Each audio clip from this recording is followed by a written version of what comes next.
बिस्मिल्लाहिर्रहमानिर्रहीम, अस्सलाम वालेकुम नाज़रीन, आप देख रहे हैं चैनल 5 और मेट्रो वन न्यूज़ पर इस वक्त बैक वक्त बजट 2025 एंड 2026 की स्पेशल ट्रांसमिशन। नाज़रीन, बजट जो है वो पेश कर दिया गया है। अब वो अवाम दोस्त बजट है नहीं है, और जो डिफरेंट सेक्टर्स हैं उसमें क्या क्या इन्होंने कितना टैक्स आयद किया है, एक आम आदमी के ऊपर जो सैलरीड तबके की हम बार बार बात कर रहे हैं उसके ऊपर उसको टैक्स नेट में किस हद तक और मज़ीद उसके ऊपर बोझ डाला गया है। और डिफरेंट जो सेक्टर्स हैं, एनर्जी सेक्टर है, एग्रीकल्चर सेक्टर है, और उस पर भी हम बात करेंगे। और इन तमाम जो आज बजट पेश किया गया इन तमाम सूरत हाल पे बात करने के लिए हमारे साथ स्टूडियोज़ में गेस्ट भी हैं, लेकिन इस ट्रांसलेशन में साथ दे रहे हैं मेरे साथी को एंकर हसनैन। हसनैन, क्या लग रहा है कि जो बजट आया है, क्या बजट है? बजट की स्पीच से तो ये लग रहा है कि हुकूमत के काफ़ी एम्बिशियस टारगेट्स हैं, और जो पिछले साल बजट स्पीच हमने देखी थी उसमें भी काफ़ी हुकूमत ने अपने टारगेट सेट किए थे, लेकिन उसमें से बहुत कुछ हमने जब देखा, जब इकनॉमिक सर्वे आया तो हुकूमत उसको हासिल करने में नाकाम रही। लेकिन इस बार उससे बढ़कर टारगेट सेट किए गए हैं, चाहे वो GDP का टारगेट हो, टैक्स टू GDP का टारगेट हो, टैक्सेस कलेक्शन का टारगेट हो। अब सवाल यहाँ पर ये पैदा हो रहा है कि ये सब होगा कैसे। अपने पैनलिस्ट की जानिब चलते हैं, ज़ाहिर है वो ज़्यादा बेहतर इसका तज़किया कर सकते हैं बजट स्पीच का। अब्दुल वहाब इदी साहब, आपसे शुरू करना चाहूँगा। सर, जो टैक्सेस की बात इसमें की गई है, रेवेन्यू को बढ़ाने के लिए टैक्सेस को बढ़ाना पड़ेगा, और 2000 अरब से ज़्यादा का रेवेन्यू हुकूमत इस वक्त बढ़ाने जा रही है इस साल। ज़ाहिर है उसके लिए टैक्सेस भी 500 अरब से ज़्यादा के कलेक्ट करने पड़ेंगे हुकूमत को। सर, जो एम्बिशियस टारगेट रखे गए हैं बजट स्पीच में, जिस तरह हमने देखा, होगा कैसे मुमकिन ये सब?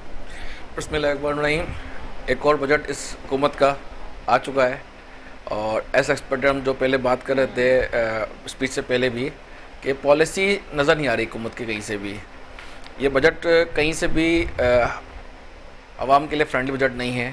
ये बजट बता रहा है हुकूमत की पॉलिसीज़ जो हैं वो बिल्कुल नाकारा हैं, और IMF की शराइत पर पूरा मबनी बजट है। और जहाँ जहाँ गवर्नमेंट और FBR जो हैं वो कोर्ट केसेस के थ्रू, जहाँ लगता है कि ये इनके लिए नेगेटिव जारी चीज़ होती हैं, उनको अमेंड करके इनकी फेवर की बातें की जा रही है, ताकि आवाम का मज़ीद खून नचुड़ा जाए, इन शॉर्ट लफ्ज़ों में कहा जाए, और टैक्स के अहदाफ पूरे किए जाएँ। जो टैक्स दे रहे हैं उन्हीं से टैक्स मज़ीद लिया जा रहा है, और कोई बेहतरी की तरफ बजट नहीं है इसमें।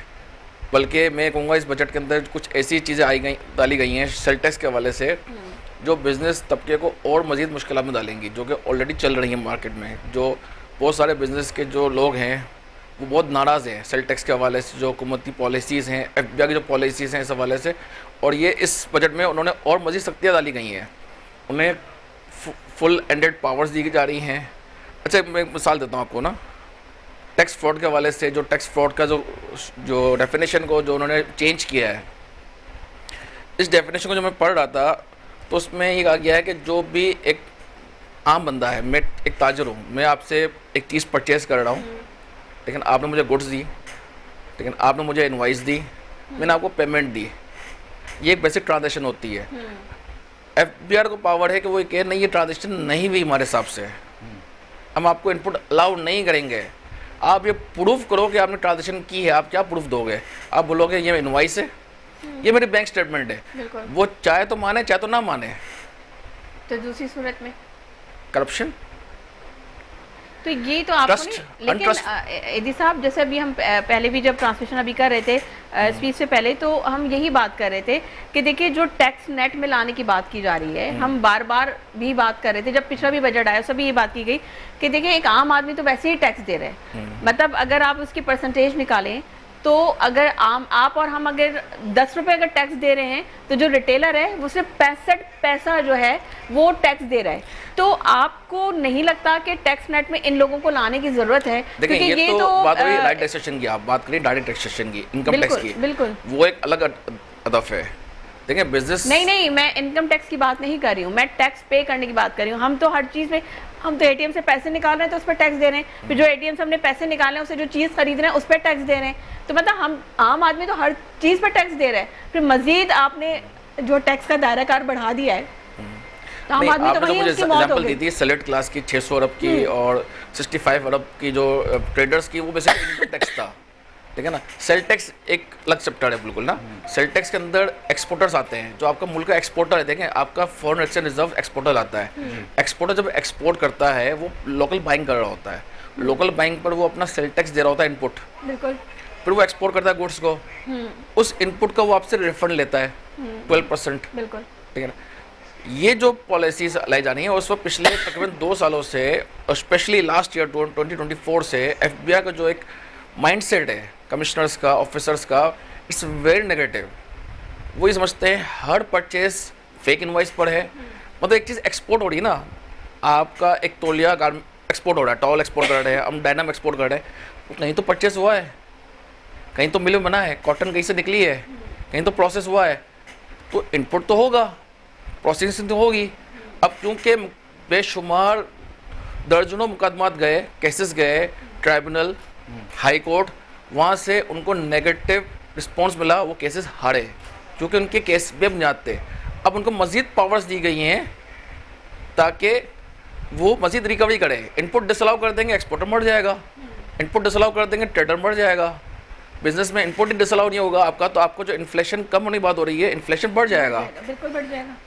मैं आपसे परचेज कर रहा हूँ, मैं आगे सेल कर रहा हूँ, मैं उसका इनपुट क्लेम नहीं कर सकूँगा, तो मेरी जो कॉस्ट ऑफ परचेजिंग है वो बढ़ जाएगी। ऑब्वियसली वो मैं कहाँ पास करूँगा, मैं अपनी प्राइस पास करूँगा। अल्टीमेट जो फाइनल कंज्यूमर है, मैं अपनी प्राइस बढ़ाऊँगा। जो मैं आज एक चीज़ 100 रुपीज़ की सेल कर रहा हूँ, वो मैं कल इस इम्पैक्ट के बाद 120 के सेल करूँगा, because I have to take profit margin. मैं अपना लॉस तो नहीं करते ना। एक बिजनेस का प्रॉफिट मार्जिन 5% to 8%, 10% होता है। 18% जीएसटी डिसअलाउ होने से वो तो लॉस में है, वो सर्वाइव कैसे करेगा? और इतनी खराबियों की वजह से एफबीआर की टैक्स कलेक्शन कम है, क्योंकि दिस इज लोगों ट्रस्ट का डेफिसिट एतमाद नहीं है एफबीआर पे। This is trust deficit. आपकी करप्शन कम होने की बात हो रही है कि हमने इंसेंटिव जो है प्रमोशंस ऑफिसर्स की on the basis of recovery, ये सब चीज़ें ऑन पेपर अच्छी लग रही हैं। इस बजट के जो स्पीच अलग चीज़ है और जो बिल आया है अलग चीज़। अच्छा, मज़े की बात बताऊँ मैं एक और, ये बिल आ गया फाइनेंस बिल, सब हम एक्सपर्ट बढ़ रहे हैं, हम डिस्कशन कर रहे हैं, ये सब डिस्कशन बेकार है। पूछे क्यों? पिछले 2 सालों से जो फाइनेंस बिल स्पीच में पेश किया जाता है और जो फाइनेंस एक्ट अप्रूव्ड होता है आज से 20 दिन बाद, उसमें बहुत तब्दीलियां आ जाती हैं। उसमें बहुत सारी चीज़ें चेंज हो जाती हैं, कुछ ऐसी चीज़ें ऐड हो जाती हैं जो बिल में पता ही नहीं गई हैं। बहुत सारे ऐसे लॉस के टैक्सेस लगा दी जाते हैं 2 सालों से कि जो बिल में नहीं होते लेकिन एक्ट के अंदर लगा दी जाते हैं। ठीक है अशमाना, आपके जाने पाएंगे। ज़ाहिर सी आप भी हमारी फील्ड से वाबस्ता हैं और हम सब पहले भी बैठ के यही बात कर रहे थे कि जी अवाम दोस्त बजट कभी भी नहीं आता, उम्मीदें बड़ी वाबस्ता होती हैं, लेकिन अभी हम जो देख रहे हैं, जो पूरी ग्राउंड रियलिटीज़ हैं, अब हम उस सब ये बात कर रहे थे कि जो पाकिस्तान की मईशत है वो एग्रीकल्चर के ऊपर बड़ी डिपेंड कर रही होती है, लेकिन एग्रीकल्चर ने कि अगर हम सेक्टर की बात करें तो उसने इतना ग्रो नहीं किया। तो आप देखें, कपास को देख लें, आप गन्ने की फसल को देख लें, आप गंदम की फसल, वो डिक्लाइन की तरफ गई है। तो वो क्या ऐसे आपको लग रहा है कि इसमें कौन से ऐसे स्ट्रक्चरल रिफॉर्म्स होने की ज़रूरत है कि ताकि ये इससे अगर ये ग्रो करेगा तो ऑब्वियसली पाकिस्तान की मईशत भी ग्रो करेगी? वजह ये है कि हम ये भूल गए हैं कि हम एक ज़राई मुल्क हैं, ठीक है। जितनी भी पॉलिसीज़ बनती हैं वो सारा कुछ फोकस ये होता है कि हमें कितना फ़ायदा हो जाता है। ये जो ज़ाती मफादात की जंग है ना, इसने इस मुल्क को बहुत नुकसान पहुंचा है। जब तक हम कौमी मफादात को आगे नहीं रखेंगे, सामने नहीं रखेंगे, ज़ाती मफादात इस मुल्क के लिए जहर कातिल है, ठीक है। होता ही है कि आप ये देखें, आप कपास की फसल को ले लें, कपास पाकिस्तान की दुनिया में बेहतरीन थी, मानी जाती, चावल बेहतरीन था, सब ख़त्म होता जा रहा है। क्यों? क्योंकि हमने उसकी काश्त ही ख़त्म कर दी है। बिल्कुल, ठीक है। हम क्या करते हैं, हम शुगर मिलों के लिए गन्ना लगा रहे हैं, हमने गंदम लगानी छोड़ दी है, हम गन्ना लगा रहे हैं। हमारा नहरी निज़ाम दुनिया का बेहतरीन नहरी निज़ाम, लेकिन वजह क्या है? क्योंकि हमने उसकी तरफ तवज्जो ही देना छोड़ दिया। हम डैम ही नहीं बनाते, हम स्टोर ही नहीं करते। दुनिया भर में प्रॉब्लम ये है कि अब प्रॉब्लम को पहले सामने रखा जाता है। 20 साल पूरा ग्राउंड वर्क किया जाता है, 20 साल एक पूरा एक पैकेज, एक प्रोजेक्ट बनाया जाता है कि 20 साल आइंदा आने वालों में 20 सालों में क्या कुछ होगा। हमारे यहाँ पॉलिसीज़ का सबसे बड़ा फुकदान ये है कि 5 साल एक गवर्नमेंट आती है, उसके बाद दूसरी गवर्नमेंट आ जाती है। जो नई आने वाली गवर्नमेंट होती है वो पुरानों को बिल्कुल कट ऑफ कर देती है, इवन कि उनकी तख्तियाँ तक उखाड़ के फेंक देती है। ऐसे ही है, ठीक है, बिल्कुल ऐसे ही है। रोड बनने का जहाँ तक है तो वो 5 साल जो गवर्नमेंट आई है वो उस रोड को बनाने में ही लगा देगी। कोई प्रोजेक्ट और अगर पिछली गवर्नमेंट ने बना दी होगी, इसको फिर तोड़ के दोबारा बनाएंगे, यही हम देखते आ रहे हैं, यही देखते आ रहे हैं। सब यही देखते आ रहे हैं। प्रॉब्लम हमारे अपने अंदर मौजूद है, हमें किसी बैरूनी दुश्मन की जरूरत है ही नहीं। हम खुद अपने दुश्मन हैं। बिल्कुल ऐसे ही है। अगर हम थोड़ा सा ग्राउंड रियलिटीज़ पे बात कर लें, अपने हकायक पे देख लें, अपने आप को देख लें, तो हमें सारे मसलों का हल भी मिल जाएगा। और बजट तो कोई बात ही नहीं है, उम्मीद हमेशा होती है बजट से, और आवाम परेशान होती है। आवाम को ये पता चल जाता है, आवाम की जो सिक्स सेंस है ना बड़ी ज़बरदस्त है, वो ये कहती है हमें पता है क्या आने वाला है, और वो आता है। हाँ, और फिर शेख साहब मैं एक बात करूँ, फिर हसनैन आप पूछिएगा। हम यही बात कर रहे हैं ना कि IMF डिक्टेटेड ही बजट है, क्योंकि हम इससे अभी इस्तिस्ना हासिल नहीं कर सकते, जबकि कल वज़ीर ख़जाना ने कहा था कि जी ये हमारा आखिरी बजट होगा जो हम IMF के डिक्टेटेड कर रहे हैं। मतलब ये तो वर्ड मैं इस्तेमाल कर रहा हूँ, उन्होंने कहा, लेकिन ये तो मुझे तो आइंदा 10 साल में भी नहीं लग रहा, क्योंकि आप ये देखिए, जो सही बात है कि जो पिछली गवर्नमेंट ने जो पॉलिसीज़ बनाई थी, मतलब वो ये नहीं देखा जाता कि अगर ये पॉलिसीज़ मुल्क के मफाद में से मुल्क तरक्की करेगा, नहीं, वो मतलब आपकी अपनी जो सियासी चपकलिशें होती हैं वो उसकी नज़र हो जाती हैं, वो तमाम पॉलिसीज़ कैंसिल करते हैं, ये नई पॉलिसीज़ लेकर आ जाते हैं। तो ये पॉलिसीज़ की जंग में पाकिस्तान को मज़ीद कितना नुकसान उठाना पड़ेगा, और फिर उसके बाद जो आप और हम जैसे लोग हैं वो नुकसान उठा रहे होते हैं। बात वही है जैसे हम शुरू से बात कर रहे हैं, अभी दोनों जो हमारे पैनलिस्ट हैं इन्होंने जो बताया है उसका जो मैं अगर उसका एक सेंट्रल पॉइंट उसका देखूं तो वो यही है कि कंसिस्टेंसी नहीं है, हमारी पॉलिसी एक जैसी नहीं है, वो बदलती रहती है। जैसे अभी आपने कहा कि वो रोड वो कहते तख्तियाँ उखाड़ के अपनी लगा देते हैं, ठीक है ना, जब हमें नया ठेका मिला है तो अब हम भी बनाएंगे तोड़। वो यही मसला है कि हमारे यहाँ मुस्तकिल मिजाजी नहीं है। मैंने अभी पहले भी एक बात कही थी कि हमें मिसाक मईशत की ज़रूरत है। जैसे इन्होंने मिसाक जमहूरियत का नाम लिया, उस मिसाक जमहूरियत के अंदर अगर आप ये पढ़ें मिसाक जमहूरियत तो उसके अंदर मौजूद है, और इन्हीं दो पार्टियों ने किया हुआ है जो इस वक्त बरसर इक़्तिदार। अगर ये चाहें तो अभी भी कर सकते हैं। अगर आप देखें एक बड़ी जमात है जिसके बारे में आप कहते हैं कि जी ठीक है वो बाहर आप, लेकिन आप जो दो बड़ी जमातें हैं हुकूमत में वो तो बैठ के कर सकती है ना कि आप मिसाक मईशत करें, और मिसाक जमहूरियत में वो सारी चीज़ें आपने दी हुई हैं। कंसिस्टेंसी ना होने की वजह से मसाइल हैं, ठीक है। टैक्स का जैसे है कि जो एतमाद, अगर आम आदमी का एतमाद नहीं होगा, आप देखें ना लोग थानों में नहीं जाते पुलिस की तरफ, एतमाद नहीं। आप जैसे FBR की तरफ उन्हें पता है एतमाद नहीं। आप कोई भी काम है वो एक नेगेटिव तरीके से हो सकता है। अब ये जो इतनी सारी आप सुर्ख फीते लगा देते हैं उसका मतलब यही होता है कि भाई पैसे दो, और यहाँ पे जो FBR है ये कोई 100, 200, 400, ये हज़ारों अरब रुपए होते हैं। बिल्कुल, अब ये कोई छोटा मोटा तो गेम होता ही नहीं है। अगर किसी एक ने भी किया तो वो फिर हज़ारों अरबों में करता है, वो कोई ऐसे नहीं होता। और सर तो इस बजट में तो और FBR को इख्तियारात दे दिए हैं, नॉन फाइलर्स के खिलाफ के कारोबार जब्त कर लें, जगह जब्त कर ये लें, देखें ना, बैंक ये अकाउंट्स मुंजमद कर इससे लें। क्या होगा, इससे क्या होगा, आप ये समझें कि आप एतमाद खो देंगे अपने जो अवाम का, अपने ताजरों का एतमाद खो देंगे, आप अपने जो इंडस्ट्रियलिस्ट हैं उनका एतमाद खो देंगे, फिर आपको वहीं खड़े होंगे आप, क्योंकि वो टैक्स नहीं देंगे, वो नेगेटिव तरीके से अपनी जो है ना वो चीज़ें पूरी करेंगे। जैसे कि माशाल्लाह हमारे सियासतदान भी कहते हैं कि अगर मुझे अपने $100 बचाने हैं तो $10 दे दूंगा तो कोई फ़र्क नहीं पड़ेगा। बहुत मशहूर आदमी है ये। तो ये कहने का ये है ना, जब हम कोई काम भी करवाते हैं हमें पता है कि हमें पैसे देने ही देने हैं। बिल्कुल सही बात। आप कुछ भी कर लें, लेकिन आपको ये बहुत अच्छे से पता होगा कि काम हमने करवाना है तो पैसे हमें देने हैं, अब वो कोई भी इदारा हो, इसमें आप किसी भी इदारे ये को जो अभी हम सिर्फ बजट के अगर उसके ऊपर रहे ना तो हमारे लिए तो सबसे इम्पोर्टेंट इस वक्त जो है ना वो टैक्सेस और FBR का जो इशू है। अपना क्या नाम उनका जो शब्बर साहब थे, हाँ, उन्होंने आके बड़ा एक कोशिश की। देखिए क्यों नहीं कर रहे आप, एक आपका जो शनाख्ती कार्ड है ना यही आपका NTA नंबर होना चाहिए, ठीक है। अब नहीं करते क्यों, क्योंकि हर इदारे ने अपने अपनी जो है ना एक दुकान खोली हुई, हर इदारा अपनी अपनी वसूली करता है। तो अगर आप एक कर देंगे उसको NTN के ऊपर या अपने NIC के ऊपर, तो वो एक पूरा मुकम्मल आपका जो है ना वो बायोडेटा आ जाएगा, हर चीज़ उसके अंदर मौजूद होगी, क्या बिज़नेस क्या हर चीज़ होगी। लेकिन मुख्तलिफ इदारों की अपनी अपनी सोच है, अपने अपने उनके तरीके हैं, तो उसकी वजह से भी बड़ा नुकसान होता है। अच्छा, एक और बात है शेख साहब, आप देखें जो हम जाहिर सी बात है हम सबसे ज़्यादा जो बात करें वो इसी बात पे करें, कि ये जो टैक्सेस की जो भरमार कर दी गई है, अब आप देखिए कि के इलेक्ट्रिक का इदारा जो एक माफिया बन चुका है, बिलों में इतना खातिर खा इजाफा, तो लोगों ने सोलर पैनल का रुख किया। अब आपने उस पर 18% जो है टैक्स लगा दिया है सोलर की इंपोर्ट पे। उसकी इंपोर्ट पे। अब आप पहले बताइए, उसकी तरफ रागिब रागिब किया, उसके लिए इश्तारबाजी की, हाँ, अरबों क्या रुपए लगा- के इश्तारात दिए जी। और उसके बाद जनाब अब अभी हम उसी के ऊपर कुछ टैक्स लगा हाँ, दी। अभी यही होता है इस ना। पे हम बात कर रहे थे, इसी बात पेट्रोल- पर प्रोग्राम्स और स्कीमें निकाली सोलर की और देखिए, गवर्नमेंट यही भी होता है सोलर ना, दे रही है, जब पंजाब पेट्रोल की कीमतें बढ़ी हसनैन, तो आपकी गैस बात मैं सही करूं, सिलेंडर्स आ आपने गए। कहा नॉन बिल्कुल, फाइलर्स का, गैस सिलेंडर्स लगवा लिए तो गैस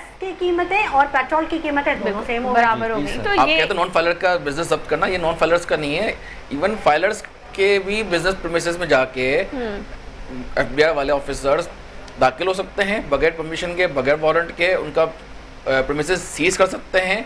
ये फाइलर्स के लिए नहीं है, नॉन फाइलर्स के लिए नहीं है, फाइलर्स के लिए भी लागू है ये पावर्स इनके पास। और अब तो इनके पास पावर्स आ गई हैं अरेस्ट करने की भी।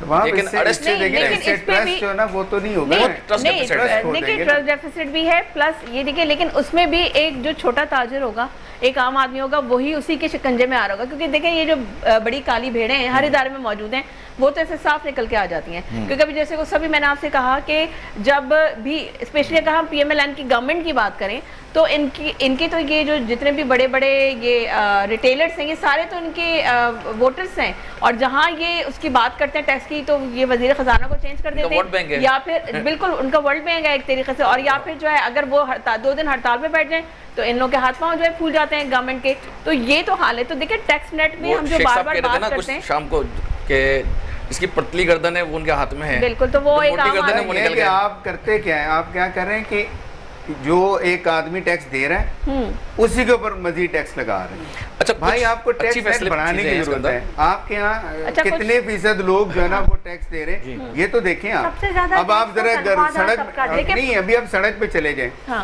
आपको कोई सड़क खाली नहीं मिलेगी। कारें इतनी हम यूरोप में नहीं देखते गाड़ियाँ, जितनी गाड़ियाँ हमारी सड़कों पे। अच्छा वो क्या कहते हैं जी मेरा तो कारोबार ही नहीं, तो भाई गाड़ी कहाँ से आई है, इसका टैक्स कौन देगा? असल में जो हमें जो लोगों को सिखाने की ज़रूरत है, शऊर पैदा करने की ज़रूरत है कि टैक्स, अच्छा लोग क्यों नहीं टैक्स देते? अगर आप कंपैरिजन करें यूरोप से या से, तो वो क्या करते हैं कि उस टैक्स का सही इस्तेमाल करते हैं। Exactly, वो मैं इसी फैसिलिटीज point देते पर हैं, मैं- आपको हाँ, देते हैं, देखिए, सेहत की सहूलतें देते हैं, स्कूल देते हैं, सब free of cost स्कूलिंग होता है। देते हैं। हमारे पास- और लेकिन हमारे यहाँ शेख क्या हो साहब- रहा है कि हम टैक्स भी दे रहे हैं और लाइन में लग के जलील होकर लेकिन टैक्स दे मसला रहे ये है शेख साहब उसके के लिए टैक्स देखिए बहुत ज़रूरी है, क्योंकि आपका मुल्क चल ही उस पर रहा होता है, ठीक है। लेकिन वही वाली बात है कि आप टैक्स का इतना बोझ डाल दें आम आदमी के ऊपर कि उसके लिए तो ज़िंदगी गुजारना दुभर हो जाए। वो अपनी ज़िंदगी कैसे गुजारे, जो तनख्वाहें हैं उसमें इजाफा इतना नहीं होता, लेकिन टैक्स में इतना खातिर खा इजाफा कर दिया। और कितने एक्स्ट्रा मतलब वो ना हिडन चार्जेस जो हम बोलते हैं, हम कितने टैक्सेस। अब आप देखिए ना कि वो आपका जो इलेक्ट्रिसिटी बिल आता है उसमें पता नहीं कौन, अब तो इतनी टर्मिनोलॉजीज भी इतनी नई नई आ गई हैं। वो कार्बन टैक्स तो पता नहीं कौन सा टैक्स, समझ से बाहर है लोग। वो एक टैक्स है, फिर एक्स्ट्रा टैक्स है, आपको फिर बिजली बिल एक्स्ट्रा बहुत आया हुआ है। टैक्स है। एग्जैक्टली। देखिए, आपको आप बिजली बिल कहीं बहुत आया हुआ खाना है। खाने जाते हैं तो वहाँ भी आपको टैक्स पे करना पड़ता है। देखिए, आप किसी सिर्फ बिजली मॉल के की अलावा- शॉपिंग बिजली के अलावा करते कितने हैं, चीजें हैं। हर चीज पे एक चीज पे आपको टैक्स पे करना पड़ता है। किसी भी मॉल से आप शॉपिंग Exactly, अब्दुल वाहिद बड़े साहब, बोले ये आपने। बताइए कि जो डिजिटाइजेशन की बात हो रही थी FBR में, क्या वो होने से ये मसाइल हल हो सकते हैं कुछ किसी हद तक? मैं भी ये कह रहा था कुछ अच्छी चीज़ें भी हैं बजट के अंदर, कुछ 2-4 चीज़ें हैं जिनको हम हाईलाइट कर सकते हैं। अच्छी जो चलें, पॉजिटिव आप चीज़ें हैं, दिखा दें कुछ positive नेगेटिविटी तो हमने बहुत बात कर ली, नेगेटिव डिस्कशन, Okay. क्योंकि हर बजट में 2-4 चीज़ें अच्छी डाली जाती हैं, ठीक है ना। उन्होंने ओवरऑल अपनी भी बजट तो गर्दन बचानी है। सही बात है। एग्जैक्टली पॉलिटिक्स करनी है यार, Face saving फेस सेविंग चाहिए चाहिए। उनको। सबसे अच्छी जो उन्होंने सब स्टार्टिंग जो ना स्टार्ट किया उन्होंने वो किया सैलरी तबके से। सैलरीड क्लास को उन्होंने एक रिलीफ दिया, 1 लाख तक की जिनकी मंथली इनकम है, 12 लाख तक की, उस पर 1% टैक्स 1% लगाया, टैक्स लगेगा, वो भी 6 लाख से ऊपर की इनकम पर, यानी कि जिसकी 1 लाख मंथली इनकम है, अब वो महीने के सिर्फ 500 रुपये टैक्स देगा, जो कि पहले था 6,000 रुपये। तो 6,000 से 500 का एक बहुत बड़ा जंप है, बिल्कुल बिल्कुल। रिलीफ है 12 लाख तक के लिए एनुअल इनकम के लिए। दूसरा जो रिलीफ मिला वो मिला है प्रॉपर्टी सेक्टर पर, जो एस एक्सपेक्टेड था ठीक कि प्रॉपर्टी के जो FDD को कम किया। एफडी को नहीं, खत्म कर दें। CVT, फेडरल एक्साइज FDD नहीं ड्यूटी है। उन्होंने क्या खत्म की? प्रॉपर्टी में सीवीटी होती है, हाँ जी, capital value tax होता है। कैपिटल टैक्स वो खत्म किया, और विदहोल्डिंग टैक्स की जो परसेंटेज थी इनको रेट को कम किया है। 4% को कम करके 2% कर दिया, 3.5 को कम करके 1.5 किया। तो मुख्तलिफ रेट्स कम किए काफ़ी, जिससे आपकी जो ओवरसीज पाकिस्तानीज हैं फ़ायदा होगा वो मज़ीद और इन्वेस्टमेंट लेंगे। ठीक है इदी साहब, इसमें हम मजीद गुफ्तगू करेंगे, लेकिन यहाँ कहा जा रहा है एक शॉर्ट ब्रेक का, बस एक शॉर्ट ब्रेक पे जाते हैं, वापस आते हैं। Stay with us.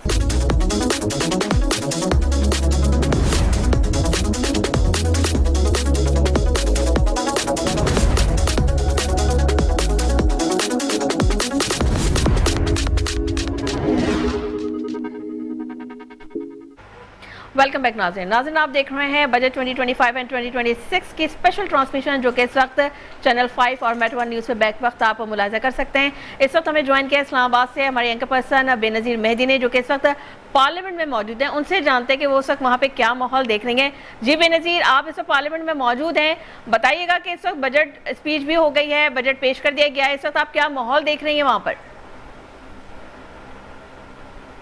जी बेनज़ीर, आप सुन सकती हैं? आज जो बजट पेश किया गया है, आज इस्लामाबाद में जो था वो शदीद गर्मी थी, और जितनी गर्मी इस्लामाबाद के टेम्परेचर में थी, आपने शायद नोट किया होगा, उतनी ही जो गर्मी थी वो ऐवान में थी, और ऐवान का जो माहौल था वो बहुत ज्यादा गर्म था। और ये कोई अनयूजुअल बात नहीं थी। जब भी बजट पेश होता है तो जो अपोजिशन जमात है वो इसी तरह एहतजाज करती है। बहरहाल जो है वो बजट पेश कर दिया गया है, और बजट के अंदर जो है वो कई तरक्याती मंसूबों की भी बात की गई, तालीम पर स्पेंड करने की बात की गई। खास तौर पे जैसे अभी आप लोग कुछ देर पहले बात कर रहे थे कि जो तनख्वाहदार तबका है उसके ऊपर टैक्स की कमी की बात की गई। अलबत्ता जो सरकारी मुलाजमीन है, हमने ये भी देखा कि जब सेशन स्टार्ट होने वाला था, कुछ इस्लामाबाद की और जो आसपास किया उसके माहौल अगर हम बात करें तो सारे रास्ते थे वो बिल्कुल बंद कर दिए गए थे। हमें पार्लियामेंटेरियन को और मीडिया को यहाँ आने में बहुत मसला हुआ, जिसकी सबसे बड़ी वजह ये थी कि यहाँ पे जो सरकारी मुलाजमीन थे उनका एहतजाज चल रहा था, और सिक्योरिटी बहुत हाई अलर्ट कर दी थी, क्योंकि उन्होंने ये कहा था कि अगर 7% तक इजाफा किया गया या 10% तक इजाफा किया गया, जो कि बहुत कम है आजकल की अकॉर्डिंग, आजकल की महंगाई के हिसाब से, वो पार्लियामेंट हाउस का रुख करेंगे। तो जो बजट सेशन से पहले ही जो थी यहाँ पर काफ़ी गर्मा गर्मी भी थी, और हमने ये भी देखा कि ऑपोजिशन जैसे ही बजट स्टार्ट हुआ, या आप लोग भी अपनी टीवी स्क्रीन पे देख रहे होंगे कि ऑपोजिशन ने शदीद एहतजाज किया। बहरहाल ये कि कोई जो बदनज़मी का जो था वो वाक़या नहीं हुआ, लेकिन बाहर आकर जो ऑपोजिशन है और उनकी कुछ इत्तेहादी जमातें जैसे मुत्तहिदा कौमी मूवमेंट है, उनके भी पार्लियामेंटेरियन से सबीन बौरी हैं, डॉक्टर फारूक सत्तार हैं, अशरफ बोरा हैं, ख्वाजा इज़ारुल हसन है, उन सबसे हमारी बात भी हुई है। तो उन्होंने कहा है कि ये बजट जो है ये अवाम दोस्त बजट नहीं है। इसके अलावा पाकिस्तान पीपल्स पार्टी भी जो है वो इस बजट से कुछ बहुत ज़्यादा खुश नज़र नहीं आई। आखिर में आपने देखा होगा कि वज़ीर ख़जाना ने ये कहा कि हमें इस्लाहात की ज़रूरत थी, बजट डीएनए के, जो कल भी उन्होंने कहा था कि बजट डीएनए को के जो इकोनॉमी का डीएनए है उसको दुरुस्त ले जाने की ज़रूरत है, और हम इस बात के लिए पुरुमीद हैं कि हम आहिस्ता आहिस्ता जो है वो जो जैसे पावर सेक्टर है, आईटी सेक्टर है, आईटी से रिलेटेड जो बिजनेस है, और दूसरी जो सेक्टर्स हैं, टैक्स कलेक्शन का जो मामला है, उसमें हम आहिस्ता आहिस्ता जो है वो, अभी तो ये दूसरा ही बजट इस गवर्नमेंट का पेश हुआ है, हम उसमें अपना हदफ जो है वो हासिल कर लेंगे। बहरहाल बजट पेश हो गया है, बजट का जो बिल है वो टेबल हो गया है, अब इस पर जो है वो बहस होगी, और बहस के बाद जो है वो पॉइंट ऑफ ऑर्डर दिया जाएगा, यानी जो पार्लियामानी लीडर्स हैं उनको बात करने का ये एक लंबा प्रोसेस होता है, बात करने का मौका दिया जाएगा। अब कौमी असम्बली में तो पेश हो गया, लेकिन सेनेट का जो इजलास है वो 9 बजे है। अब सेनेट के अंदर ये पेश होगा, और जिसके लिए जो है हिकमत अमली जो है वो ऑपोजिशन बना रही है, और ऑपोजिशन की एक तो ये एहतजाज था, मगर आज जो पीटीआई है उनकी प्रेस कॉन्फ्रेंस भी इम्पोर्टेंट होने जा रही है, उनकी लीडरशिप की तकरीबन 8:30 बजे के आसपास। लेकिन पार्लियामेंट हाउस का ओवरऑल अभी अगर आप यहाँ पर मैं आपको थोड़ा घूम के पैन के बजट का जो सेशन है वो खत्म हुए काफी देर हो गई है, लेकिन यहाँ पर जो कहना कहनी है वो अभी तक जारी है। या फिर जो मुख्तलिफ जो लीडरशिप है पार्टी की, मुख्तलिफ एमिनेंस है, वो बातचीत यहाँ पे कर रहे हैं और बता रहे हैं कि ये बजट जो है वो उस तरीके से अवाम दोस्त बजट नहीं है, लेकिन कुछ अच्छी चीजें भी हैं, जैसे तरक्याती मंसूबों के लिए जो मुख्तस किया गया है। इसके अलावा और जैसे कि मैंने आपके कहा आईटी सेक्टर, तालीम के अंदर, ये वो सारी चीजें हैं कि जो अभी और भी जो आपको पता है कि ये एक लंबा प्रोसेस होता है, फिर वजीर खजाना पर बैठेंगे और क्लॉज बाय क्लॉज की रीडिंग करेंगे, जो कि एक बहुत लेंथी प्रोसेस होता है। हर मिनिस्ट्री का हर क्लॉज को जो है वो पढ़ा जाता है और क्लॉज बाय क्लॉज जो है वो इसकी मंजूरी दी जाती है। अच्छा, ये भी बताइएगा कि जिस तरह आपने भी पॉइंट उठाया कि जो इत्तेहादी जमातें थी उनकी जानिब से तहफ़्फ़ुज़ात सामने आ रहे हैं कि बजट जो है अवाम दोस्त नहीं है। MQM का भी जिक्र आपने किया, पाकिस्तान पीपल्स पार्टी का भी जिक्र आपने किया। ये बताइएगा कि क्या उनको एतमाद में नहीं लिया गया बजट स्पीच से पहले? क्योंकि पिछला जब बजट मुस्लिम लीग नून ने अपना पहला बजट पेश किया था तब भी हमने देखा था कि तहफ़्फ़ुज़ात थे, लेकिन इस बार तो तजावीज़ भी तलब की गई थी। MQM ने शैडो बजट भी पेश किया था, तो उनकी नाराज़गी किस हद तक की है? ज़ाहिर है अभी बजट फाइनल तो नहीं हुआ है, अभी अप्रूव तो नहीं हुआ है कौमी असम्बली से, उसकी मंजूरी तो बाद में होगी, चीज़ें तब्दील भी होंगी, लेकिन उनके क्या तहफ़्फ़ुज़ात हैं? कराची के लिए कोई पैकेज उनकी जानिब से जो मांगा जा रहा था, क्या उस पर कोई पेशरफ नहीं हुई है? देखिए हसनैन, सबसे बड़ा जो तहफ़्फ़ुज़ात है वो बजट पे वो किए गए हैं। मैंने जैसे आपको कहा सरकारी मुलाज़मीन की तनख्वाहों का, अगर आप पाकिस्तान पीपल्स पार्टी का दौर देखें कि 2008 से और 2013 तक जो उसका दौर था, तो हमेशा हमने ये देखा कि जो बजट उनके दौर में आए उसके अंदर जो था वो सरकारी मुलाज़मीन के लिए बहुत बड़ी तादाद में आपको देखा, हमने वो भी बजट देखा था कि जब एक बजट में उनके जो हुकूमत का साल थे 5 साल जो थे, कि वो एक बजट में सरकारी मुलाज़मीन के ना सिर्फ रेट अप किए गए थे बल्कि उनकी जो बेसिक सैलरीज थी उनको डबल कर दिया गया था। एक 40%, 30% के एक बड़ा इजाफा होता है। तो ये एक सबसे बड़ा था। और सबसे बड़ा जो था वो हमारी जो ज़राअत है, पाकिस्तान जो है वो एक ज़रई मुल्क है। ज़राअत को लेकर कल इकोनॉमिक सर्वे में भी बात की गई कि पाकिस्तान की जो ज़राअत है वो 13.49 जो है वो कम हुई, जिसमें चावल की, गंदम की। देखिए बात ये है कि जो किसान है, हमने देखा कि ऑपोजिशन ने भी इस पर बहुत ज़्यादा बात की, जो किसान है उसको जो है वो बहुत हर्डल्स फेस करनी पड़ रही है। और ये ग्राउंड रियलिटी है, आपको पता है गंदम की स्कैंडल आया था PDM की गवर्नमेंट के बाद, वो अभी तक जो है उससे हम बाहर नहीं निकले। तो जो अभी क्रॉप के अंदर जो फसलों के अंदर है, फसलों की पैदावार में कमी हो जाना, ये बड़ा अलार्मिंग है। और देखिए चावल, गन्ना, इसके अलावा गंदम, इसकी उसमें एक बड़े रेशियो से कमी हो जाना पैदावार में, तो ये पाकिस्तान की एक फूड सिक्योरिटी का मसला है।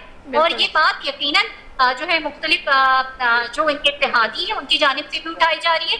JUIF की अभी मेरे MNA से बात हो रही थी, नूरानम खान थे हमारे साथ, उनसे मेरी बात हो रही थी। उन्होंने कहा कि ये मुल्क की फूड सिक्योरिटी का मसला है और अगर हर साल इसी तरह हमारी ज़राअत जो है वो कम होती रही, हमारी जो पैदावार है, ज़रूरी पैदावार है, अगर वो कम होती रही तो पाकिस्तान में जो है फूड सिक्योरिटी के बड़े मसाइल पैदा हो जाएंगे। फिर हमें महंगी जो गंदम है, चावल है, कपास है, गन्ना है, ये हमें बाहर से इम्पोर्ट करना पड़ेगा, जिससे ये हो ही नहीं सकता कि अगर बाहर से इम्पोर्ट करना पड़े, दरामद करना पड़े, तो पाकिस्तान के अंदर ये चीज़ें और ज़्यादा महंगाई की तरफ पाकिस्तान जो है वो चला जाएगा। अफरात दर के ऊपर बात हुई कि अफरात दर को नीचे लाने की या कम करने की कोशिश की जा रही है और इसके लिए इक़दाम भी की जा रहे हैं। जो तरक्याती मंसूबे थे, एहसन इकबाल ने, आपको याद होगा कि अब से एक हफ्ते कबल जो था वो एक प्रेस कॉन्फ्रेंस की थी जिसमें उन्होंने ये कहा था कि हम तरक्याती मंसूबों के लिए बहुत ज्यादा पैसे नहीं दे सकते, बहुत ह्यूज अमाउंट नहीं दे सकते जो MNA को मिलते हैं या नए जो होते हैं, क्योंकि जो है वो तरक्याती मंसूबे के लिए पाकिस्तान के पास अभी फिलहाल बजट नहीं है। तो इस पे IMF की जो शराइत है वो एक उसको भी हमें मॉनिटर करना होगा कि ये फर्स्ट बजट है पाकिस्तान का कि जिसमें IMF की जो 2 दफा टीम यहाँ पे आई है और डायरेक्टली जो है बहुत शुक्रिया आपका। आपसे अभी बात करते हैं, लेकिन यह है कि बिलाल हसन ने भी हमें ज्वाइन किया है। सर, बजट आ गया, कल भी हम बात कर रहे थे और जो खदशात थे उसी, क्योंकि आपने कहा था अवाम दोस्त कभी भी नहीं होता, तो अवाम दोस्त तो नहीं है, लेकिन पहले थोड़ा सा अगर आप जो एक चीज़ा जो चीज़ें हैं जो कि कुछ अच्छी भी हैं इस बजट में, उसके ऊपर बात कर लेते हैं, फिर उसके बाद जो नेगेटिविटी है उसके ऊपर बात कर लेते हैं। बेसिकली नेगेटिविटी तो नहीं है, लेकिन जो बजट के अंदर जो स्पेशली फिर बार बार हम यही बात करते हैं, जो आम आदमी और सैलरीड तबका है उसके लिए कोई रिलीफ नहीं है, मासिवाय इसके कि वो जी जो 1 लाख से 12 लाख के अंदर जो है उनकी सिर्फ 1% जो है उनके ऊपर टैक्स आयद होगा। और सर ये भी बताइएगा कि जो फैसले इस बजट में लिए गए हैं, ज़ाहिर है हमने कमी का लफ्ज़ बहुत कम सुना, इजाफे का ज़्यादा सुना, मुश्किल फैसले ज़रूरत भी थी वक्त की, जिस तरह की हमारी economic Surat hall. Thank you. बात ये है कि पहली बात तो मुबारक हो, बजट आ गया 2025-26 का, और जिसके लिए बड़ा शोर था ना। बिल्कुल। कल भी हम बहुत ज़्यादा बेताब थे कि 25-26 का बजट आने वाला है। नेचुरली क्या है कि सिर्फ मुशर्रफ साहब के दौर में 2004-05 में मेरा ख्याल है कि जो बजट आया था वो अवाम दोस्त था। अब्दुल्ला यूसुफ एबीआर के चेयरमैन थे, उन्होंने सबसे ज़्यादा टैक्सेस भी इकट्ठे किए थे, जो आज तक लोग याद भी करते हैं। 2 साल अब्दुल्ला यूसुफ साहब ऑडिट फ्री साल था वो जी। तो अब बात ये कि जो वो दौर था, वो दौर तो आहिस्ता आहिस्ता ख़त्म हुआ। फिर उसके बाद जो आपको पता क्राइसिस जो आती रही, Exactly. हम IMF के प्रोग्राम में जाते रहे, फिर उसके बाद भी हम IMF के प्रोग्राम में हैं। तो ये बात तो बिल्कुल सही है। कल भी मैंने अपने आज हम प्रोग्राम कर रहे थे रात को, तो उस वक्त मैं यही कहा था कि आवाम दोस्त नहीं होगा। देखिए हमारा बजट जो है, जब हम IMF के प्रोग्राम में हैं तो हाउ इज़ पॉसिबल कि ये आवाम दोस्त बजट होगा, इसलिए कि एक एक चीज़ के लिए आप IMF के पास जाते हैं, IMF से इजाज़त लेते हैं, IMF आपको इजाज़त देती है तो उसके बाद आप फिर उसको एप्लीकेबल करते हैं ना।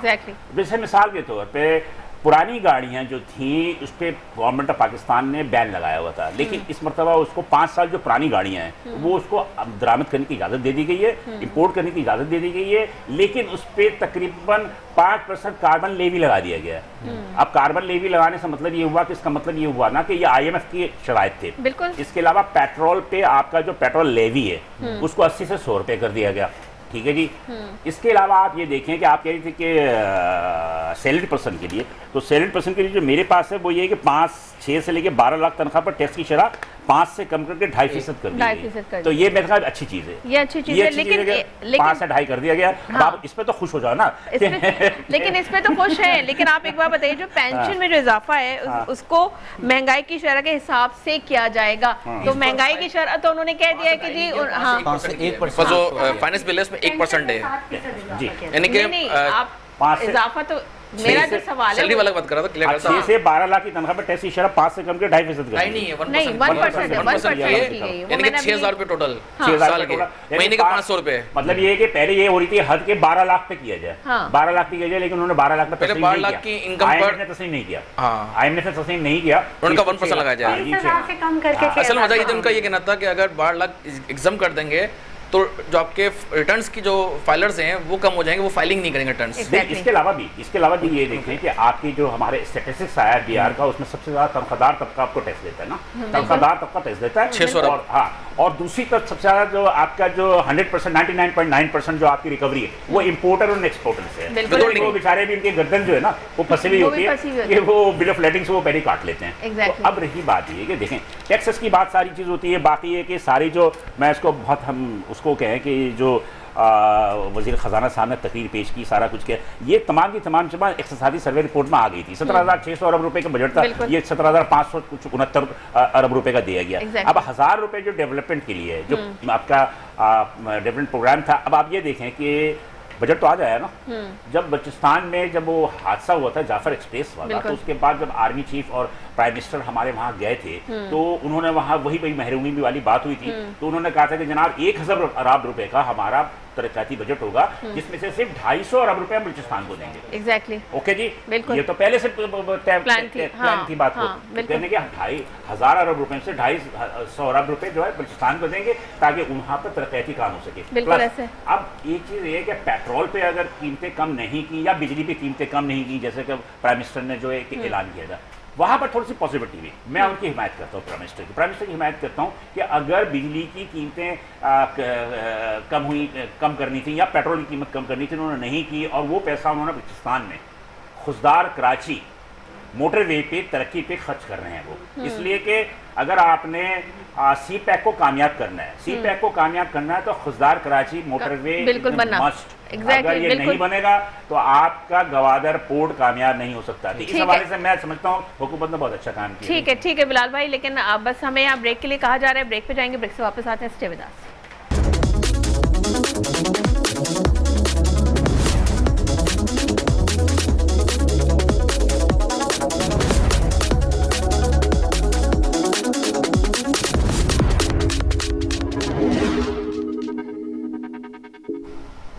वेलकम बैक नाज़रीन। और बजट ट्रांसमिशन इस वक्त जारी है। मेट्रो वन न्यूज़ और चैनल 5 के मुश्तरका ये बजट ट्रांसमिशन है जो आप सब से ही मुलाहिजा कर रहे हैं और लम्हा बलम्हा तमाम तर चीज़ें जो हैं वो आपके इल्म में ला रहे हैं। हमारे यहाँ पर पैनलिस्ट बैठे हुए हैं जो कि तमाम चीज़ों को बहुत ज़्यादा हाईलाइट भी कर रहे हैं और उनके तज्जियों से हम इस्तिफादा कर रहे हैं। मेरे साथ मेरे को होस्ट हसनैन बैठे हुए हैं और यहाँ जो मेरा पैनल मौजूद है मैं उनका भी आपको तारुफ करवाऊँगी। बिलाल अहसन ने भी हमें ज्वाइन कर लिया है, आमिर शेख साहब भी मौजूद हैं और हमारे साथ ईदी साहब भी मौजूद हैं। किसी तारुफ के मोहताज नहीं है क्योंकि इनके अक्सर तज्जियों से आप इस्तिफादा करते हैं। और आज बजट ट्रांसमिशन में जो हम बात कर रहे हैं कि आज बजट तो आ गया है लेकिन आवाम के रिलीफ के लिए क्या कुछ दिया है हुकूमत ने, जिसके वो बहुत ज़्यादा दावे कर रही थी, वादे किए गए थे कि आपको बहुत ज़्यादा रिलीफ देंगे। सूरत हाल कुछ आहिस्ता आहिस्ता सामने आती चली जा रही है। जैसे जैसे बजट पढ़ रहे हैं हमारे पैनलिस्ट और उन पे तज्जियों का सिलसिला आगे बढ़ रहा है, वैसे वैसे हमें नज़र आ रहा है कि क्या चीज़ें जो हैं वो हमारे लिए बेहतर हैं और क्या चीज़ें हमारे लिए बेहतर नहीं हैं। तो मैं सबसे पहले बात करना चाहूँगी आमिर शेख साहब से, क्योंकि इससे पहले जो ट्रांसमिशन हो रही थी आमिर शेख साहब खास से खामोशी से सब कुछ सुन रहे थे। तो मैं चाहूँगी कि आमिर शेख साहब से पूछूँ, आमिर शेख साहब पावर सेक्टर में जो चीज़ें हम एक्सपेक्ट कर रहे थे कि हम बहुत ज़्यादा फ़ायदा हासिल कर सकेंगे, औरंगज़ेब साहब ने काफ़ी कुछ कहा कि पावर सेक्टर पे हम बड़ी तवज्जो दे रहे हैं क्योंकि यही हमारा वो मेन पॉइंट है जो हमारे फ्यूचर को इन्हांस कर सकता है। तो आप समझते हैं कि ये जो बजट आया है इसमें पावर सेक्टर के लिए कुछ स्पेस है? देखिए, एक बड़ी मुश्किल पैदा कर दी इन्होंने। एक तो हमारे ये जो महंगी तरीन IPPs को फ़ायदा पहुँचाने के लिए, मैं तो इसको बिल्कुल क्लियर लफ्ज़ों में कहूँगा कि उनको फ़ायदा पहुंचाने के लिए इन्होंने फिर वही काम किया कि आपने पहले तो लाखों रुपए के इश्तहारात दिए कि सोलर लगाएं, सोलर सिस्टम लगाएं। पंजाब हुकूमत ने तो वो बांटना भी शुरू कर दिए, क्योंकि वो, अब मैं इसकी ज़्यादा डिटेल में नहीं जाना चाहता कि तुर्की कौन गया था इसको सौदा करने और मंगवाए गए थे, ठीक है ना। तो अब आप ये, अब आप मसला ये है कि आपने वो तो लगा दिए, अब आप आके आपने उसके ऊपर 18% सेल टैक्स लगा दिया। तो आपने एक जो इंडस्ट्री बनने जा रही थी, जो बेहतर इंडस्ट्री साबित हो सकती थी और उससे आम आदमी को फ़ायदा होने वाला था, आपने उसके रास्ते में रुकावटें खड़ी करना शुरू कर दी। अच्छा, दूसरी तरफ आ जाए आप IT सेक्टर। अच्छा, बिजली की कीमतें, उसमें हमें कोई रिलीफ नज़र नहीं आ रहा। आपने कहा, कह रहे हैं लेकिन हम कम करेंगे, IPP करेंगे, हम बहुत सारा कुछ सोच रहे हैं IPP वो, लेकिन जो पहले से ही जो आप देखें ना कि उनकी कीमतें पहले से इतनी ज्यादा हैं कि अगर वो कम भी कर दें तो हमें कोई फर्क नहीं पड़ता, हमें कोई फायदा नहीं पड़ता। सबसे महंगी रहेगी, सबसे महंगी खित्ते में ये इस वक्त हमारी जो है ना, आवाम के लिए एक बहुत बड़ी खबर है कि अगर वो कम कर भी देते हैं तो हमें शायद इतना ज्यादा फायदा होगा नहीं जितना हम समझ रहे थे। इसके अलावा आप देखें, एक और जो सबसे बड़ी, जो बड़े दुख की बात है, जो हम समझते हैं कि यहाँ पे जो लोग हैं वो, ये तमाम पैनलिस्ट इससे एग्री करेंगे कि हमने एक फ्रीलांस, हमारा जो शोबा था उसमें हमने एक बड़ी तरक्की कर रहे थे। बच्चे हमारे जो है ना, जो जिनके पास जॉब नहीं थी, तो वो उससे जो है ना वो तकरीबन $400 मिलियन तक उन्होंने उसको लेकर चले गए। तो अभी हमने ये देखा कि 2.3 अरब डॉलर की कह रहे हैं जी बरामदात हुई हमारी जो है ना IT सेक्टर में।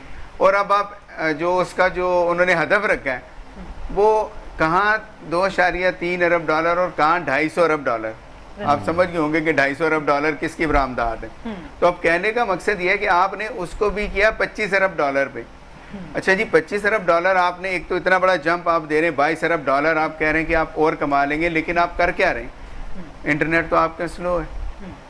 आपके यहाँ तो मसला है कि आपकी जो है ना वो लाइन को जो है ना वो कोई ना कोई शार खाती रहती और वो बावजूद जो है ना वो बंद होते रहते, ठीक है ना। बिल्कुल। तो अब ये मसला ये है कि जब आप ये जो रास्ते रोकेंगे, आपने एक तो हमारे पास, मैंने बार बार इसका जिक्र करता हूँ, देखिए हम जो है ना वो बड़े रिच कौम है।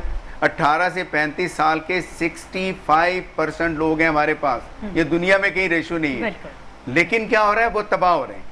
जब आप उनको रास्ता नहीं देंगे, जब आप उनके लिए पॉलिसीज नहीं बनाएंगे। देखिए, लैपटॉप बांटने से आप कुछ नहीं कर सकते, लैपटॉप चलाने के लिए आपको इंटरनेट भी तो देना पड़ेगा ना। सही बात। आप वो जब वो रास्ता रोक देंगे तो फिर एक तो नेगेटिव मुआशरे में जो है ना, आप देखें ना, जराइम वो क्यों बढ़ेंगे। अच्छा, वो जराइम बढ़ने की भी वजह ये जो अहम, एक बहुत अहम मौका जिस पर ये बजट आया, मोहम्मद औरंगज़ेब साहब ने इससे पहले जो आगाज़ किया अपनी तकरीर का, तो उन्होंने इस पर बड़ा फोकस किया कि बुनियादन मरसूस की कामयाबी, मार्का हक की कामयाबी पे हमारा मोराल बहुत ज़्यादा हाई है।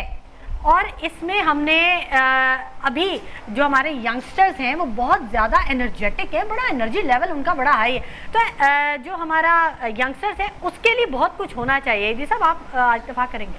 बिल्कुल होना चाहिए। इसमें देखें आईटी के अंदर बहुत स्कोप है, ठीक है ना। अब कुछ दिन पहले न्यूज़ आई थी, ब्लॉकचेन गवर्नमेंट ने एक्सेप्ट कर ली, एग्रीमेंट कर लिए, मूव्स कर लिए। स्टेट बैंक 2 महीने पहले तक कह रही थी हम ये इलीगल है, हम एक्सेप्ट नहीं करेंगे, लेकिन एक्सेप्ट किया। ब्लॉकचेन पे आपको आना है, वर्ल्ड आ रही है, आपको आना है। जब आप ब्लॉकचेन को ला रहे हो तो आपको आईटी सेक्टर को प्रमोट करने के लिए जो मुख्तलिफ मोड्स ऑफ पेमेंट्स हैं, लाइक पेपॉल और दूसरे मोड्स हैं, उनको क्यों एक्सेप्ट नहीं कर रही गवर्नमेंट? उनके रास्ते क्यों नहीं खोल रही? मैं अगर ये कहूँ कि पाकिस्तान की जो एक्सपोर्ट इस वक्त जो आईटी की $3.1 बिलियन की जो ऑफिशियल रिपोर्ट हुई है, अगर ये पेपॉल सिर्फ खोल दें खाली और दूसरे जो मीन्स खोल दें, ये आपकी with in a year double हो जाएगी। या तो यूट्यूबर्स पे मैं टैक्स लग आपसे गए। कह रहा हूँ ना कि आपके $1000 आए तो $138 तो मेरे दुबई में कट गए। अभी भी तो अब आप कितने बताएं, freelancers अगर वो जो हैं, direct- वो होते यहाँ डायरेक्ट होते तो मुझे वो पैसे मिलते। अच्छा, मुझे नहीं मिलते बल्कि वो पाकिस्तान को मिलते। अभी बिल्कुल। फ्रीलांसर्स हमारे एक बेताशा अमाउंट जो है इक्विवेलेंट टू सेम अमाउंट, वो अनऑफिशियल, ये तो वो जो ऑफिशियल आ रहा है ना, जो ऑफिशियल लाभ पा रहे हैं जिनके फ्रीलांसर्स के, जी जी, जो नहीं लाभ पा रहे वो काम तो कर रहे हैं। बिल्कुल। आपका जो आईटी सेक्टर इस वक्त $6 to $7 बिलियन अर्न कर रहा है।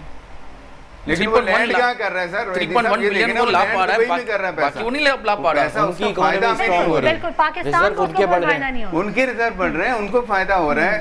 तो ये मतलब लैंड वहाँ कर रहे सेक्टर हैं पैसा। को जरूरत है कि आप उसको मोटिवेट, आपने ब्लॉकचेन एक्सेप्ट की, आप इन चीज़ों को एक्सेप्ट करें ताकि आपकी यंगस्टर्स को और मजीद प्रमोट मिले। आपकी बेस्ट स्मार्ट चीज़ें हैं। क्रिप्टो करेंसी को जिन्होंने एक्सेप्ट किया है उससे भी बड़ा फर्क पड़ेगा, क्रिप्टो की तरफ आएगी है और बाकायदा वजारत जो बनाई है आई थिंक सो कि ये एक बिल्कुल पड़ेगा। क्रिप्टो से क्रिप्टो तो ट्रेडिंग है ना, फ्रीलांसर्स को चाहिए। लेकिन उसके लिए पॉलिसीज भी तो बनानी चाहिए ना। उसका policies प्रॉफिट ही का तो पाकिस्तान problem लाने में आसानियां पैदा फुकदान करते है। तो शायद ज्यादा लोग इसकी तरफ अभी और मैं भी एक चीज़ और बताऊं रुझान तुम्हें। बढ़ता और लोग Exactly. तब्दील भी आपको होते एक चीज़ और बताऊं, मैं थोड़ी टाइम लूंगा। जी जी, पाकिस्तान की एक्सपोर्ट्स ज़्यादातर डिपेंडेंट हैं यूरोपियन मार्केट और यूएस मार्केट पर, ठीक है ना।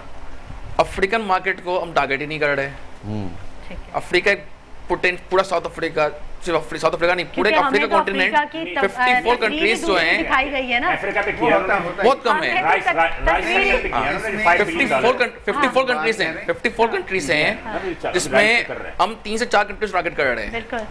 हमारे तकरीबन 38 कंट्रीज ऐसे हैं अफ्रीका के जिनसे हमारा बैंकिंग टर्म ही नहीं है। हम वहाँ एक्सपोर्ट करेंगे, वहाँ से पैसे एक्सपोर्ट के आ ही नहीं सकते। पाकिस्तान को नई हमारा markets तलाश एक्सपोर्टर करने की कैसे जरूरत है टारगेट उसको। करेगा वहाँ पर, जबकि उसको पता है कि मैं एक्सपोर्ट कर दूंगा, मेरे वहाँ की बैंकिंग चैनल ही लिंक नहीं स्टेट बैंक से। सही कह रहे हैं। सही है। आपको सिर्फ और इसमें सिर्फ एक ये अभी चीज़ें नहीं मसला है। किया इन्होंने, जैसे वजारत खारजा में एक स्पेशल बैंक इसका डिवीजन बना हुआ था अफ्रीका का फॉरेन अफेयर्स के अंदर और फॉरेन अफेयर्स के अंदर ना, तो उसको भी खत्म कर दिया। अब एक 54 कंट्रीज को आप इग्नोर कर रहे हैं। हाँ। आप, मेरा ख्याल है वो कोई 29 या ट्रिलियन की जो है ना एक मार्केट है, 29 ट्रिलियन डॉलर, 3 ट्रिलियन $3 ट्रिलियन की वो है उसकी, और हम उसमें अपना हिस्सा निकाल सकते हैं। लेकिन आपने क्या किया कि उसकी तरफ से बिल्कुल ही निकल गए उसमें से। हमारा दोस्त तो ये- मालिक चाइना तकरीबन $250 अरब की एक्सपोर्ट करता है सिर्फ अफ्रीकन कंट्रीज को। इंडिया जो हमारा दुश्मन मुल्क है, जिसको हम सब जंग अभी लगा है, जापान ने किया अभी अपनी लास्ट ईयर की इनकी जो एक्सपोर्ट की फिगर्स हैं अफ्रीकन कंट्रीज जापान ने 89 इंडिपेंडेंट बिलियन बनाया उनका। देखिए, अब आप दुश्मनी देखिए तो वो जापान समझता है। independent और बना रहा बिलाल भाई पाकिस्तान की एक्सपोर्ट कितनी है? अट्रैक्ट कर इधर रहे हैं सब अपनी तरफ। दुश्मनी तो वो समझता है ना। बिलियन हमारे डॉलर। यहाँ क्या कर रहे हैं?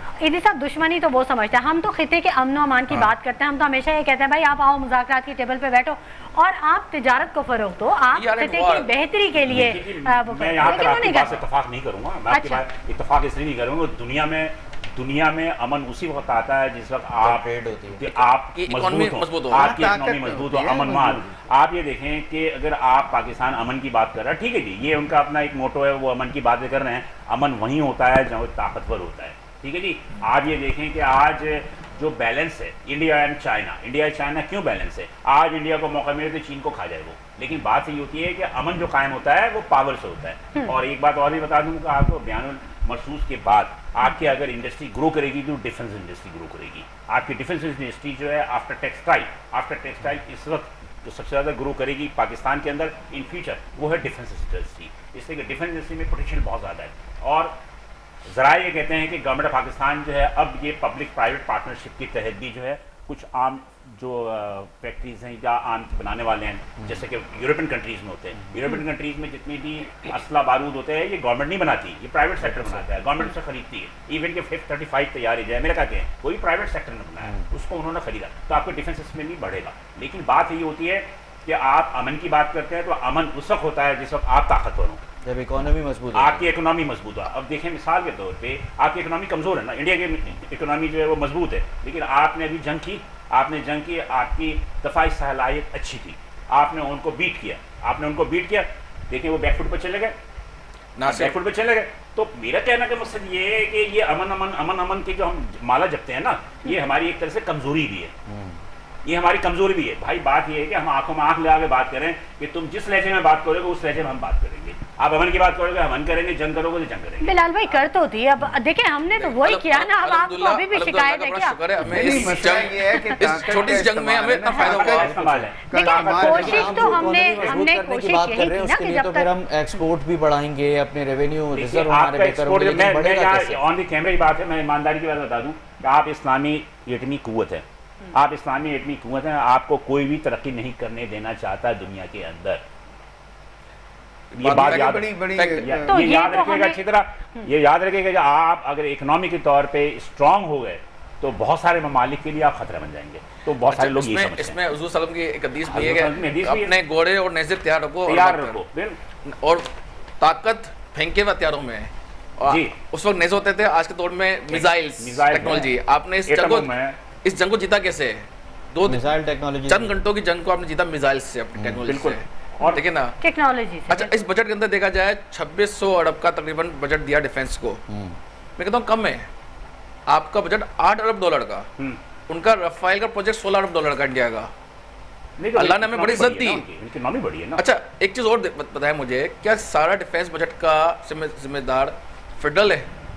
क्या आपकी फौज सिर्फ फेडरल को प्रोटेक्ट करती है, इस्लामाबाद को, सूबों को नहीं करती? ये जो जंग हुई लाहौर साइड पर, पाकिस्तान को होती है ना। अब आप इस 16,000 के बजट के अंदर 8,000 आपका 18 तारीख के तहत सूबे खा जाएंगे। मैं कहूँगा खा जाएंगे, वो लोग खाई जाते हैं, लगाते नहीं है, ठीक है ना? तो क्या सूबों का फर्ज नहीं है कि वो भी दिफाई बजट में अपना ताउन करें? भाई NSA अवार्ड के बाद सबसे शेयरिंग बड़ी है शिकायत ये, यही है। आपको NSA देखें, अवार्ड आपके पास 18 आईनी तरमीम, उसके बाद सबसे बड़ी आपका शिकायत यही है। सूबा क्या डिफेंस को यूज, कोई सलाब आता है, कोई नेचुरल डिजास्टर आता है, आपकी फौज नहीं आती हेल्प करने के लिए? बिल्कुल आती है। फौज का काम से सर तो नहीं है ना, फौज का काम तो इंटरनल भी है। आपके बलोचिस्तान में इतनी 20 स्टेट एक्टिविटीज हो रही हैं, कौन इसको देख रहा है? फौज देख रही है, पुलिस तो नहीं देख रही है ना आपकी, फौज ही आती है ना। तो फौज तो आपके सूबों को संभाल रही है, फेडरल को संभाल रही है, तो फेडरल क्यों बर्दाश्त करता है सारा बजट? नहीं तो सूबे तो इसमें- जितना भी टैक्सेस होगा वो तो ये 18 आपको ही देता है ना। चेंज की जरूरत है, इसमें इसमें एक- जरूरत चेंज करने की। इसमें देखिए बहुत एक- बड़ी कैलकुलेशन इन्वॉल्व है, आप इसमें समझे तो इजाफा समझे। करूँ, जैसे हम बात कर रहे थे इसके ऊपर ना, कनाडा की जो हम बात कर रहे थे कि कनाडा में जो काउंटीज हैं या उनके सूबे हैं, States वहाँ पर है। स्टेट्स अपना कंट्रीब्यूशन करते हैं इसकी मिसाल उस मौजूद है। बजट में, डिफेंस बजट में। हमारे यहाँ क्यों नहीं होता? अब देखें, अभी जैसे अभी बात की थी 1,000 अरब का अगर हमारा बजट है और 250 अरब तो चले जाएंगे बलूचिस्तान में, तो 750 अरब इधर आएंगे आपके पास सूबों के पास। अब सूबों का प्रॉब्लम यह है कि हमारे यहाँ तरक्याती बजट कम है। हम जो क्या कहते हैं, गैर तरक्याती अखराजात हमारे बहुत ज़्यादा हैं। मैंने जैसे अभी दिन में भी जिक्र किया था कि हमारे पास है तनख्वाह का, जो हमारा सारा पैसा तनख्वाह में चला जाता है, पेंशन पेंशन में पेंशन चला में चला जाता जाता है, है। ठीक है ना? बिल्कुल। तो इतना ये गैर तरक्याती अखराजात हैं, इनको कम करने की ज़रूरत है। लेकिन ये एक सियासी रिश्वत है। बदकिस्मती से आप ये जो समझते हैं ना कि जो पेंशन तो जॉब वोट करते देंगे, हैं, ये तो वोट अच्छा जी देंगे। हम आएंगे तो 1 करोड़ नौकरियां देंगे, तो हम हाँ। ये सियासी रिश्वत है, ये सियासी रिश्वत दी जाती है। वोट बैंक बढ़ाने पाकिस्तान के लिए। ये में वोट बैंक देखिए, है। पाकिस्तान में इलेक्शन के जरूरत पहले है नहीं। पॉलिसीज बनाने की, बिल्कुल, ठीक है ना? ये वही और बात है ये जो हम अगर- शुरू से कर रहे हैं। बिल्कुल, हम ये मैं- कह रहे हैं कि मैं भाई 2 आप साल से कह रहा हूँ ये बात। बनाएंगे तो हाँ। आप उसकी तरफ जाएंगे, अपने नौजवानों को कोई राह दिखाएंगे। अब आप मिसाल ये- के तौर पे IT वाला सेक्टर है, अब पूरी दुनिया जो है ना इसके ऊपर काम कर रही है। अब $250 अरब का जो बरामदात हैं, जो है ना एक्सपोर्ट है, वो आपके पड़ोस में आप 3.1 पे उछल रहे हैं, और आप कह रहे हैं 25 पे जाएंगे। तो 25 पे जाने के लिए रास्ता भी तो देना। अब रास्ता क्या देंगे? आप इंटरनेट बंद कर देते हैं आए दिन। तो आप जो आपके जो बच्चे हैं जो काम कर रहे हैं, वो जब कमिटमेंट्स पूरी नहीं कर पाते, जब वो अपने ऑर्डर्स को पूरा नहीं कर पाएंगे तो तो plenty नादिम लगता आता है है वो हमें। वापस जाते अच्छा, हैं इसमें एक और उनके चीज़- पास एक और वो चीज़ कहाँ देखें। शिफ्ट तो होते हैं यही तो वो चीज़ हमारी है, तरफ। यही एक तो और वो चीज़ चीज़ देखिए है इस बजट के जहाँ अंदर ब्रेन एआई ड्रेन के हो रहा हवाले है। से कोई बात नहीं की गई। इस वक्त दुनिया जा रही है दो चीज़ों पर, एआई पे ब्लॉकचेन और एआई। आप अमेरिका ने बनाया चैट जीपीटी, उसका अगेंस्ट में चाइना ने बनाया डीप सीक। आपके नौजवान इतने सलाहियतमंद हैं और वो उन्होंने प्रूव भी किया, हैकिंग जो भी उन्होंने की, एक एथिकल हैकिंग करके जो आपकी जंग में साथ दिया। They are very intelligent and very talented. AI इस वक्त नेक्स्ट जनरेशन है।